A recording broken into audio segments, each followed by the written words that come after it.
317 జీవోను సవరించి నర్సింగ్ ఉద్యోగులకు న్యాయం చేయాలని నర్సింగ్ ఉద్యోగులు ప్రభుత్వాన్ని కోరారు. గత ప్రభుత్వం అమలులోకి తెచ్చిన 317 జీవో ద్వారా తాము స్థానికతను కోల్పోయామన్నారు. తద్వారా తమ కుటుంబాలకు దూరంగా గడపాల్సి వస్తుందంటున్న బాధిత ఉద్యోగి రాపోడు శేఖర్తో మా ప్రతినిధి సత్యం ఫేస్ టు ఫేస్.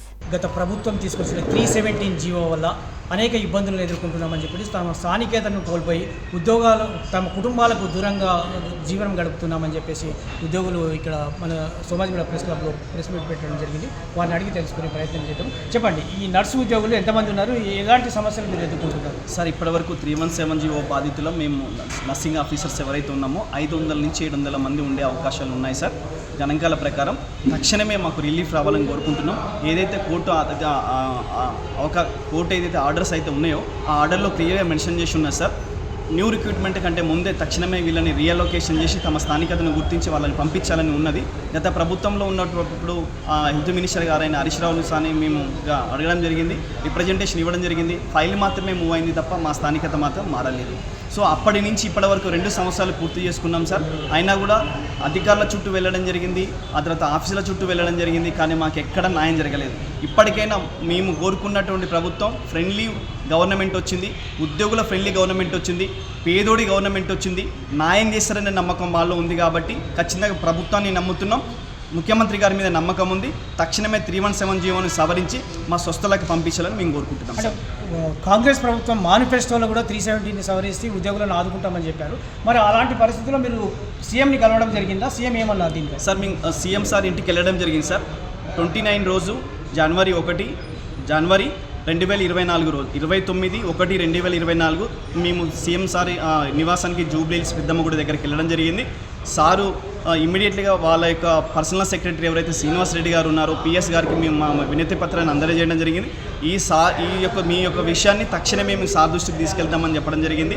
అయినా కూడా 31వ తారీఖు నాడు 7,094 మందికి పోస్టింగ్ నర్సింగ్ ఆఫీసర్స్కి ఎల్బీ స్టేడియంలో అందరూ హెల్త్ మినిస్టర్ గారు, ప్రిన్సిపల్ సెక్రటరీ గారు, హెల్త్ మినిస్టర్ గారు, చీఫ్ మినిస్టర్ గారు, ఆ తర్వాత చీఫ్ సెక్రటరీ గారు పరిధిలోనే ఇవన్నీ జరగడం జరిగింది. మేము జూనియర్లని స్వాగతిస్తున్నాం. ఖచ్చితంగా నిరుద్యోగులకు సాయం చేస్తుందనే నమ్మకం, భరోసా ఈ కాంగ్రెస్ ప్రభుత్వం ఇస్తుంది.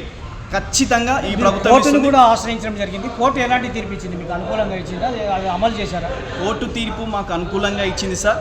ఏదైతే న్యూ రిక్రూట్మెంట్ అయితే జరుగుతుందో దానికంటే ముందే మీకు రీషఫిల్ చేయాలి, మీకు స్థానికత జోన్లకు పంపివ్వాలని జరిగింది. గత ప్రభుత్వం పట్టించుకోలేదు. ఈ ప్రభుత్వానికి మేము విన్నవించినాం. గౌరవనీయులైనటువంటి హెల్త్ మినిస్టర్ ఎవరైతే ఉన్నారో రాజనరసింహ సార్ గారు చెప్పారు, ఈ న్యూ రిక్రూట్మెంట్ అయిన తర్వాత తక్షణమే మీకు ఇమ్మీడియట్గా మీకు రీషఫిల్ చేస్తాను, నా మీద భరోసా ఉంచండి, ఎలాంటి డిస్టర్బెన్స్ లేకుండా నేను చేస్తాను, నాది గ్యారెంటీ అని చెప్పడం జరిగింది. అంతేకాకుండా ఈ కాంగ్రెస్ ప్రభుత్వం మేనిఫెస్టో అభ్యాసంలో మెన్షన్ చేసింది సార్. 26వ నెంబర్ పాయింట్ 11వ నెంబర్ హెడ్లైన్లో ప్రభుత్వ ప్రైవేటు సంక్షేమాన్ని మెన్షన్ చేసింది సార్. అందులో 5వ పాయింట్ 317 జీవోని సవరిస్తాం, తక్షణమే దాని మీద నిర్ణయం తీసుకుంటాం, కమిటీ వేస్తాం. అంతేకాకుండా ఉద్యోగులకు, ఉపాధ్యాయులకు నియామకాలు, అంతేకాకుండా నిరుద్యోగులకు నియామకాలు, ఉద్యోగులకు ప్రమోషన్స్ మరియు ట్రాన్స్ఫర్సు క్యాలెండర్ ప్రకారం చేస్తామని చెప్పడం జరిగింది. దాన్ని మేము హర్షిస్తున్నాం సార్. ఈ పాయింట్ మెన్షన్ చేసినటువంటి గాల్రెడ్డి హర్షవర్ధన్ రెడ్డి గారు, వారు టీపీసీసీ అధికార ప్రతినిధి సార్. ఈవెన్ ఖైరతాబాద్లో కూడా చెప్పడం జరిగింది. ఎప్పటిలోగా ప్రభుత్వాన్ని కోరుతున్నారు, మీ కోరికలు ఎప్పటిలోగా తీర్చమంటున్నారు? తీర్చకపోతే మీరు చేసే కార్యాచరణ? తప్పకుండా ఈ పార్లమెంట్ ఎలక్షన్ల కోడ్ కంటే ముందే మమ్మల్ని తక్షణమే మా స్థానిక జోన్లకు పంపించాలని మా ప్రధాన డిమాండ్. ఒకవేళ ప్రభుత్వం కనుక ఈ యొక్క సమస్యని మాకు గుర్తించి మాకు సమస్య పరిష్కారం చేయకపోయినట్టయితే పెద్ద ఎత్తున ఆందోళనకు దిగుతామని, ఇంకా మెడికల్ డిపార్ట్మెంట్లో ఉన్నటువంటి అన్ని క్యాడర్లను కలుపుకొని పెద్ద ఎత్తున యుద్ధం సాగు చేస్తామని మా ద్వారా విన్నవించుకుంటాం. ఓకే రాహుల్ గారు, స్థానికేతరకు దూరమై తమ కుటుంబాలకు దూరమై తీవ్ర ఇబ్బందులకు గురవుతున్నాము, దుర్భరమైన జీవితాలను గడుపుతున్నామంటున్నారు. ఏదైతే 317 జీవో ఉన్నదో దాన్ని సవరించడం కానీ, 317 జీవోలో ఉన్న ఒక క్లాజ్ ఏదైతే ఉందో ఆ క్లాజ్ ప్రకారమైనా కానీ తమకు స్థానికత ఆధారంగా ఉద్యోగాల బదిలీ చేయాలని చెప్పేసి కోరుతున్నారు. ఏదైతే పార్లమెంట్ ఎలక్షన్స్ ఉన్నాయో ఆ ఎలక్షన్ లోపలనే ఈ తమ యొక్క డిమాండ్ని, ఈ ట్రాన్స్ఫర్స్ను చేసి తమను ఆదుకోవాలంటున్నారు.